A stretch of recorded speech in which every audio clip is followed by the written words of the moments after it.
A reflex arc is the rapid pathway used by the nervous system to produce an automatic response to a stimulus.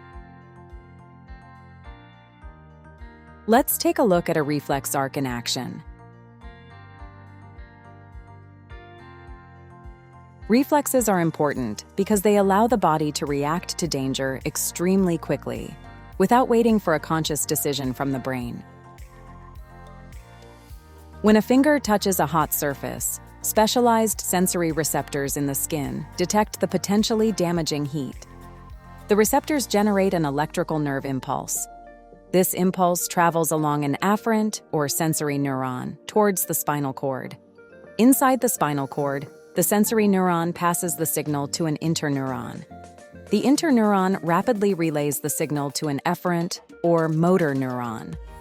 The motor neuron carries the impulse away from the spinal cord and towards an effector. In this case, a muscle in the arm.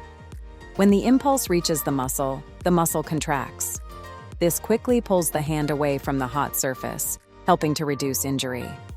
All of this happens automatically and in a fraction of a second.